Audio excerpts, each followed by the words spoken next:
Hello everyone and welcome back to another Figurehead Reviews video, and today we are taking a look at Rock Python from the Marvel Legends Professor Hulk Build-A-Figure wave.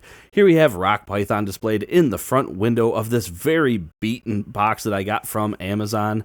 On the sides, we do have some artwork of Rock Python, and it is going to be the same on both sides. On the back, we see that artwork once more, along with the read-up.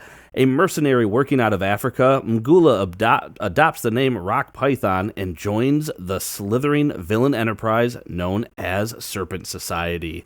And at the bottom, we do have the UPC code, so you can check with your local retailer to see if they have this in stock. But enough about that, let's get this open and take a look at Rock Python. And here is Rock Python outside of his packaging, and I will say right out of the gate, yeah, not the most impressive figure. I don't think that really surprises anyone. The character, of course, is not necessarily high up on the popularity list. However, it is a good figure to get for those of us who are building that Serpent Society set. So certainly a figure that is not surprising that they made. There's just some things that they could have done to make it a little bit better. Most notably, there is a complete lack of any accessories. No alternate hands, no weapons, no anything. And the fact that we have gripping hands always just boggles my mind when I think about how we have gripping hands for a figure that came with no additional accessories. Why not give us fists or open gestures or anything other than a gripping hand? So that is probably my biggest gripe. Now, when standing straight up, this figure is coming in at about 6.5 inches tall, which makes him about 16.5 centimeters, so a good height. But since we don't have any accessories other than the Build-A-Figure piece he comes with, we'll go ahead and just jump right into the first looks at the paint and sculpt on Rock Python. And getting up close here to Rock Python, we can see a pretty decent looking head sculpt. I mean, there's not a whole lot going on with the top piece as far as that goes, but for the mouth that's exposed, it actually looks pretty good. We get some good paint work there on the teeth. It actually shines through pretty nice. And then we can see that there's actually a line where it looks like this top piece was glued on to a head sculpt, so it doesn't look like it's all one molded piece. And I do actually appreciate that. It kind of helps sell the fact that they're wearing a mask or a hood or something. Now, looking at the rest of the body, nothing too crazy there either. We get a few little paint marks here on the chest logo, but for the most part, the line work and everything looks pretty good. And then same thing over here, we see some more paint just kind of breaking through there with the blue.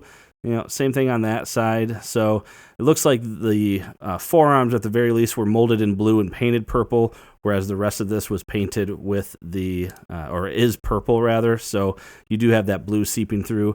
And then there's really no paint work here on the legs. You just have the different color for the boots there, going back to that purple color. So overall, not a whole lot necessary for detail. I mean, pretty standard looking belt as well with the silver. So yeah, I mean, it's a good looking figure, but pretty basic. Looking at the articulation, you got a head that can go side to side, can bury his chin pretty far, and look up pretty decent, slightly hindered by that hood though. You have arms that can go up, I feel like I'm forcing that one, even though his right arm is going up further. This one feels like it's being forced, but there you go. You have full rotation, bicep swivel, double jointed elbows, and then of course you do have a rotation and hinge there at the wrist. You have an ab crunch that can go down a little ways, back a little ways, gap's not too bad.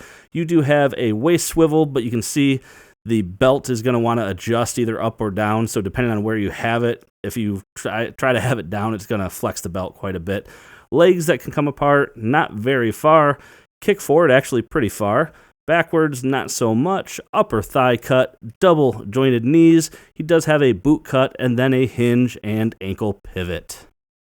And that is going to do it for this review, everyone. And overall, meh. I mean, it's a decent enough figure. The paint came out okay.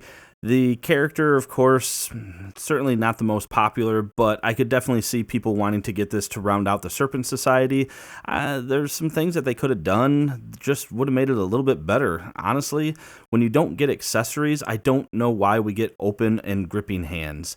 It doesn't make sense to me, so just throw 2 fists on it if you don't want to include the accessories, and just call it a day. At least then we could have some decent poses, but I never really cared for figures that have the open hands that don't come with anything to put in them. So That's kind of a big gripe there. And then, like I said, the character, if you want to round out your Serpent Society, great. If you're not worried about the Serpent Society, this is probably an easy pass for a lot of people, unless you're just trying to get the bath pieces. But anyway, make sure to hit that like button if you like this review. Subscribe for more content just like this. And as always, thanks for stopping by and watching my video, and have a great day.